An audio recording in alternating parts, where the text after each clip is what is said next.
अस्सलाम वालेकुम dear students, आज का हमारा टॉपिक है एम्फीसीमा, जो कि हमारे पास रेस्पिरेटरी ऑर्डर है, डिसऑर्डर है।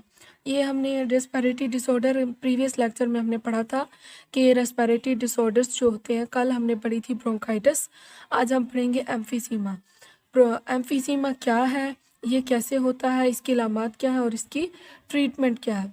रेस्पिरेटरी ऑर्डर ये होता है कि बेटा ये हमारे पास हमारा जो सांस का सिस्टम है, हमारा जो मतलब कि हवा जो हमारी बॉडी के अंदर जाती है, उसके अंदर कोई गड़बड़ हो जाए तो फिर रेस्पिरेटरी डिसऑर्डर हो सकता है, यानी कि सांस की बीमारी हो सकती है, ठीक है, गले की बीमारी हो सकती है। इसी तरह ये हमारे पास रेस्पिरेटरी डिसऑर्डर्स में आ जाएगा। तो आज का जो हमारा टॉपिक है वो एम्फीसीमा। एम्फीसीमा क्या होता है बेटा? एम्फीसीमा जो है ये एल्वियोलाई की दीवार, एल्वियोलाई की वॉल्स को डिस्ट्रक्ट करता है, यानी कि उनको क्या करता है, डैमेज करता है। एल्वियोलाई क्या है बेटा? हमारे पास ब्रोंक्यूल्स की छोटी ब्रोंक्यूल्स जहाँ पर एंड हो रही होती है वहाँ पर डक्ट बनी होती है, वहाँ पर क्या होता है, डक्ट। उस डक्ट को हम कहते हैं एल्वियोलाई। एल्वियोलाई की वॉल्स हैं जो जब वो डिस्ट्रक्ट हो जाएंगी, डिस्ट्रक्शन हो जाएगी, तो हमारे पास एम्फीसीमा हो जाएगा उस पेशेंट को। जिसकी एल्वियोलाई की वॉल्स को डिस्ट्रक्शन हो जाएगी तो वो उसको होगा एम्फीसीमा। इसकी वजह से क्या होगा बेटा? Less surface area for gaseous exchange. जगह जैसी एल्वियोलाई की जो दीवारें हैं, जो वॉल्स हैं, वो डिस्ट्रक्ट हो जाएंगी, ज़ाहिर है उनका जो एरिया है, सरफेस एरिया, वो भी कम हो जाएगा, जिसकी वजह से गैशियस एक्सचेंज होने में काफ़ी प्रॉब्लम होगी। इस वजह से सांस में भी तंगी हो सकती है। लंग कंडीशन दैट कॉज, जिसकी वजह से अब यहाँ पर लंग्स की वो कंडीशन हो जाएगी जिससे वो सांस भी नहीं ले पाएगा, यानी कि शॉर्टनेस ऑफ ब्रीथ। उसकी छोटी छोटी सांस आएगी उसको, छोटे बच्चों की तरह, यानी कि उसकी सांस जो है वो फूल जाएगी। एम्फीसीमा, ये हमारे पास इसके 3 पॉइंट्स है। ये डेफिनेशन है कि ये एल्वियोलाई की वॉल्स को डिस्ट्रक्शन करती है और जिसकी वजह से सरफेस एरिया कम हो जाता है, और सरफेस एरिया कम होने की वजह से गैसेस एक्सचेंज में भी मुश्किल होती है। उसके बाद लंग्स की कंडीशन, जो ये दो, इसकी वजह से लंग्स की जो कंडीशन होती है उसमें शॉर्टनेस ऑफ ब्रीथ हो जाती है, यानी कि सांस की उखड़ हो जाती है, सांस उखड़ जाता है। अब इसकी है हमारे पास बच्चों कॉजेज। एम्फीसीमा के कॉजेज क्या है, इसकी हमारे पास वजूहात क्या है, एम्फीसीमा हो कैसे सकता है। Cigarette smoke is the main cause. सबसे बड़ा वजह, सबसे बड़ी वजह, सबसे बड़ा काज है सिगरेट स्मोक। जो लोग सिगरेट पीते हैं, स्मोकिंग करते हैं, उनको ये एम्फीसीमा हो सकता है। और वो कह रहे हैं कि other types of smoke, tobacco smoke also का, दूसरी किस्म की भी वो स्मोकिंग, टोबैको, तंबाकू नोशी या किसी भी किस्म का वो धुआं वगैरह उसके अंदर जाएगा तो ये एम्फीसीमा का डिसऑर्डर हो सकता है।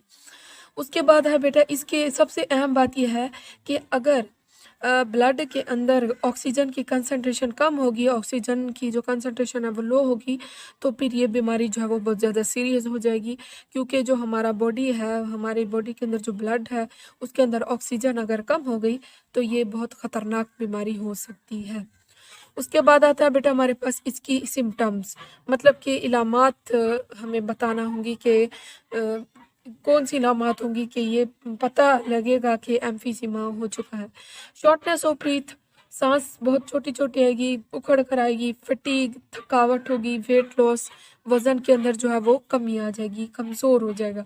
और ये कुछ सबसे बड़ी अलामत ये है इसकी, ये बहुत इंपॉर्टेंट है, ये बीमारी तब ज़ाहिर होती है जब, ये बीमारी उस पेशेंट के अंदर तब ज़ाहिर होती है जब उसके जो लंग्स हैं, लंग्स टिश्यूज़ हैं, वो 50 to 70% डैमेज हो चुके थे, तब ये जो है बीमारी अपीयर होती है।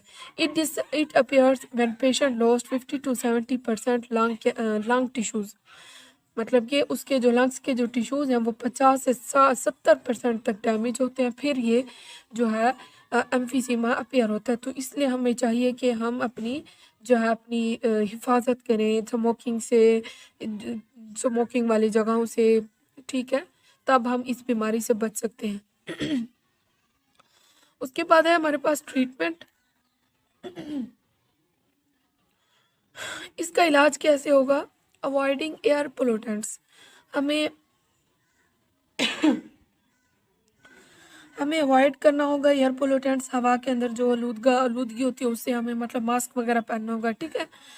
उसके बाद oxygen treatment in advance case, हर महीने आपको अपने ब्लड के अंदर ऑक्सीजन का ट्रीटमेंट करवाना पड़ेगा। क्या ये ब्लड के अंदर ऑक्सीजन की कंसंट्रेशन कम है या ज़्यादा है, तब हमें पता लग सकता है कि एम्फीसीमा हो रहा है या स्टार्ट हो रहा है। तो हमें हर महीने इसका जो है ब्लड की ट्रीटमेंट करवानी चाहिए, उसको देखने के लिए कि आया ब्लड के अंदर ऑक्सीजन उसकी कंसंट्रेशन पूरी है या कम है या लो है, हाई है, तो हमें पता लग सकता है। उसके बाद प्रॉपर मेडिकेशन, यानी कि आपको प्रॉपर दवाई वगैरह इस्तेमाल करनी होगी, उसकी देखभाल करनी होगी, तब हम जाके इस एम्फीसीमा से बच सकते हैं।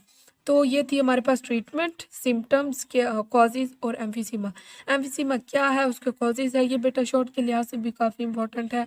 लॉन्ग में आ जाता है कि हमने कल पढ़ा था जो है ब्रोंकाइटिस, एम्फीसीमा, लॉन्ग में दो आ जाते हैं, कोई भी दो पूछा। हम नेक्स्ट लेक्चर में इंशाल्लाह पढ़ेंगे नमूनिया और फिर अस्थमा। इस तरह हमारे रेस्पिरेटरी डिसऑर्डर्स जो है वो कंप्लीट हो जाएंगे। इसी तरह आपको बच्चे ऐसे ही लेक्चर मिलते जाएंगे। ये 10th क्लास के आहिस्ता आहिस्ता मैं आपको अपलोड करके दे रही हूँ और आपने इनको जो है वो ज़रूर सुनना है। और अगर हमारा ये लेक्चर्स पसंद आते हैं तो फिर ज़रूर चैनल सब्सक्राइब कर दिया करें और वीडियो को लाइक ज़रूर किया करें।